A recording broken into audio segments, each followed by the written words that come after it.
Bringing people and communities together on seclosounds.org. Your listening station.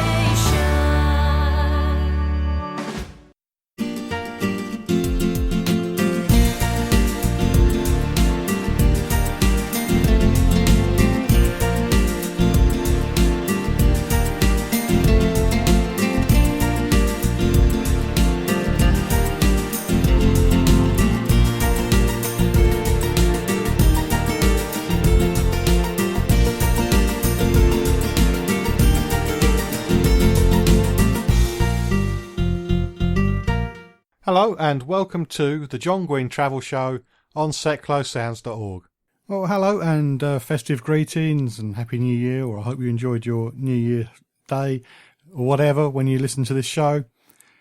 This is the part one of two parts of my review of the travel show over 2014.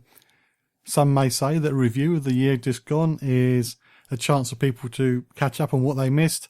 Others may say, because of the holiday season, there just wasn't anybody around to interview.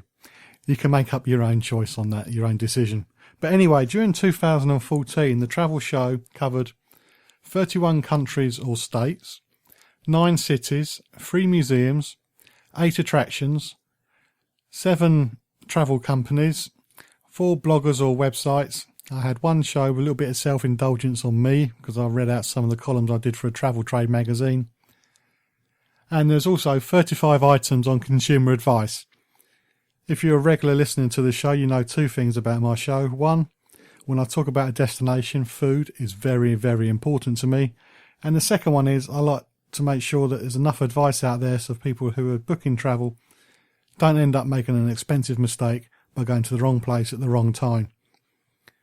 Too many travel shows on the TV, they're either just purely destination based but don't give you the little bits and pieces you need to know to get to the destination safely, or they go on about what's gone wrong with somebody's holiday and they never thought about telling you how to prevent it in the first place. And I'm all about prevention rather than talk about it afterwards, which is why there's been 35 different items on consumer advice. Not just me, I've had guests come in and talk about it too. So as I said, this is the first part of a 2-part special on the review of 2014. And I'll be going through the various topics per month. And I'll be playing interviews from 1 or 2 guests for that month. All the shows can be found at Spreaker.com, which is Spreaker.com, which is where I put up my podcasts. Search for Guinn Travel Show and then click on episodes and you'll see all the shows that I've done. There will be a list on facebook.com/Guinn Travel Show going through all the destinations, all the topics and when they were covered. So if you wish, you can just go to the Facebook page, look for the bit that's interested and it'll tell you the date of the show you should look for on Spreaker. But it's time to make a start, so this is part 1 of the Guinn Travel Show review of 2014. January saw me cover topics such as Antigua, travel tips. I had a guest from Holiday Travel Watch who helps people put in claims of compensation if the holiday doesn't go right.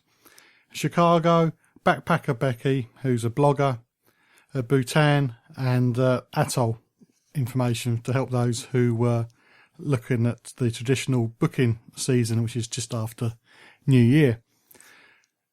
Getting back to backpacker Becki, which is a name I struggled with through the whole show.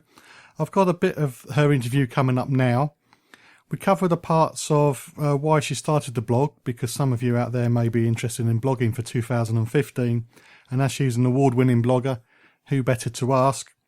Well, I also ask how has the blog has evolved, and most importantly, how often does she blog? How often does she post?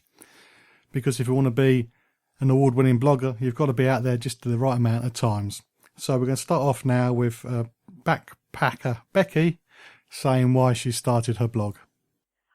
I always wanted to have a blog of some form. I'm always the kind of person that, you know, I feel like I have something to say, or I have a good laugh with my mates, and we would always talk about, you know, should I have a general website about life and everything?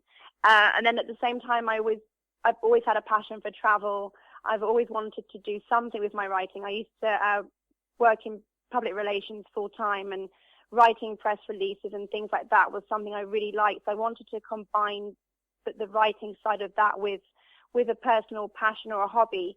And then before I went on my big around the world trip, I had a friend who was a web designer, and he set me up a very basic but great travel blog. And it was almost like a present. He said, go and do it, use it and make something of it. I like your writing, and I think that it could be something.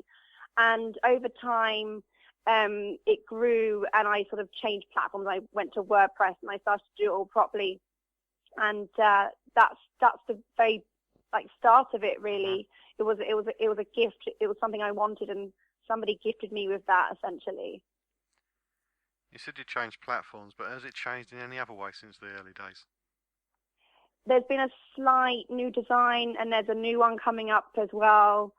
And just my style of writing, I think, has got better now that I've learned how to balance work with travel, and I've grown into a style that I'm comfortable with.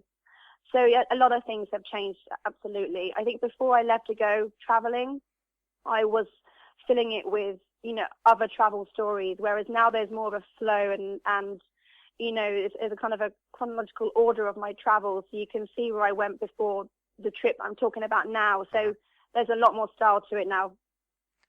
So you have a set way to write the blog now, really?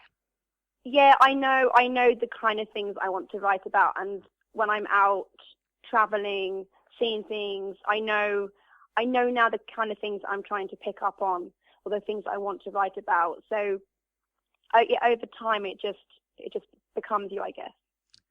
How often do you post? I try and do one big post at least once a week, and then more if possible. Depends on timing with other workload or where I am, what I'm doing.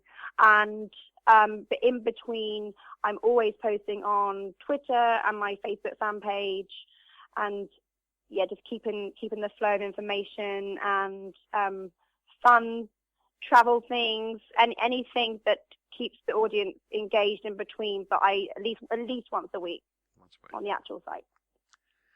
You're listening to the John Guinn Travel Show on seclosounds.org. During February, the topics included in my shows were Macau, South Australia, Egypt, Bermuda, a little bit about how to use TripAdvisor, Sandals, the Caribbean hotel chain in the Caribbean, Ethiopia, for a destination you might not have thought about, which is definitely high up on my list, and consumer advice about using hire cars.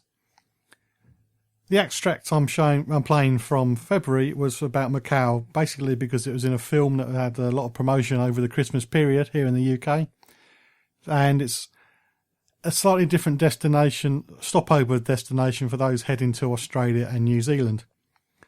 My guest Sue Whitehead is going to be telling us a little bit about Macau, such as where it is and if it's a good stopover destination.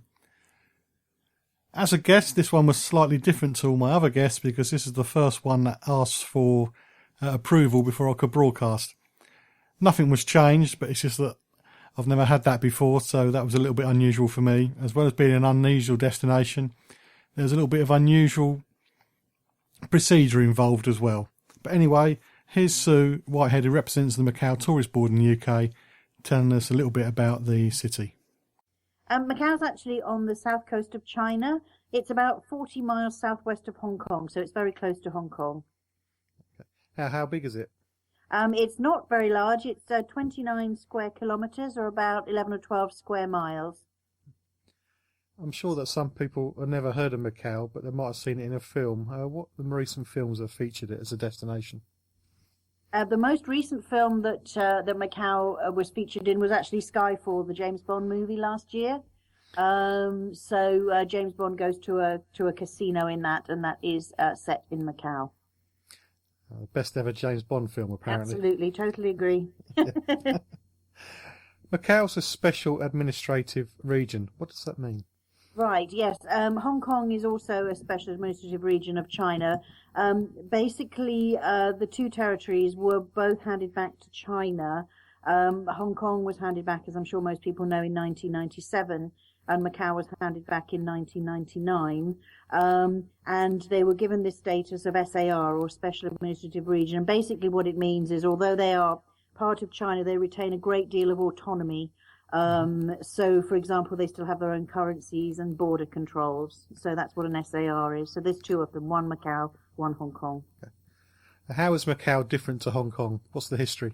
The real difference is that whereas Hong Kong was British, as I'm sure everybody knows, Macau was Portuguese. And the Portuguese were in Macau actually a lot longer than we were in Hong Kong. The Brits were in Hong Kong. The Portuguese arrived in Macau in the 16th century, in the mid-1550s.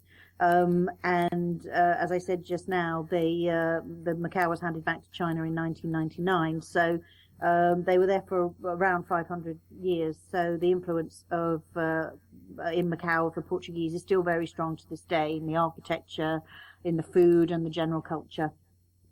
It's an awful long time, isn't it, to be that? It's a very long time, yes. Do they speak Portuguese there? It's still one of the official languages, and a number of people do still speak Portuguese in Macau. Okay, I can't speak Mandarin or Chinese or whatever, or Portuguese, so I still have to shout in English, I guess. As most people do. Yeah. How long does it take to get there from the UK? Right, well, Macau does have an airport, but there are actually no direct flights from the UK at the moment. So what most British people do is fly to Hong Kong, which takes about 12 hours. And then there's a direct high-speed ferry link from Hong Kong Airport, which takes about 45 minutes. So it's very easy and painless to get there straight from the airport. Does somebody from the UK need a visa to get to Macau? No, British passport holders don't need a visa for stays up to 6 months. Okay. Something that's very important to me is needles. I'm not very good with them. Would I need any vaccinations? None are required by Macau. All we would say generally to people is that the usual vaccinations you'd be given for life in the UK here. You should have them up to date. Hepatitis A is usually recommended along with a mosquito repellent. But to be honest with you, we always say to people, just check with your doctor to get a recommendation for your own particular situation. We've already touched on the fact that I can't speak any other language, but is it easy for a visitor like me to get around and ask for things there? Yes, absolutely. It's, as I said before, Cantonese and Portuguese are the official languages, but English is widely spoken in tourism, although not everybody speaks it. So what we normally suggest is when you're in Macau, most hotels will give out a little card with the hotel's details on it in Chinese, so that if you do get a taxi driver, for example, that doesn't speak English, you can just show them the card and they can get you back to your hotel. But you generally don't have too much of a problem with English. Okay, that would save me taking a photograph with my iPhone then and showing him the picture. Oh, is that what you've done? That's a really good idea. What's the currency, and can you order it in the UK ahead, or do you have to pick it up when you get there? The local currency is called the Pataka, P-A-T-A-C-A. But actually, the Hong Kong dollar is also accepted in Macau, and it has virtually exactly the same value. It is hard to get patakas in the UK. I guess you'd have to pre-order them from your bank. You certainly can't get them in normal currency exchange places. So either you could get them on arrival in Macau, or do what I do, which is use Hong Kong dollars, which is just as easy. Okay. When's the best time of year to visit? It's a year-round destination. It does have 4 seasons. There is a clear spring, summer, autumn, winter. It's not the same temperature year-round. It's cool in the winter. It doesn't get as cold as the UK, but it does have a cool winter. Summer can get pretty hot and humid, and there's occasionally tropical storms. Probably spring and autumn are the nicest times to visit, so it's lovely and warm, but not quite as humid as it is in the summer, any time year-round. And as I say, even in their winter, it doesn't get as cold as here. I could do a bit in there right now. I'm freezing. They've had great weather there lately, actually. It's been wonderful. Yeah. What about the accommodation? Is it just large hotels? Is there a range? And how is it compared to staying in Hong Kong? Right. There are a lot of large hotels there. You can find all the international brand names that you'd expect from, Mandarin Oriental and Four Seasons, or Holiday Inn, Best Western, so all those recognizable brands. But there are hotels at all levels there, and including lovely small traditional Portuguese pousadas, which are like Portuguese boutique style hotels.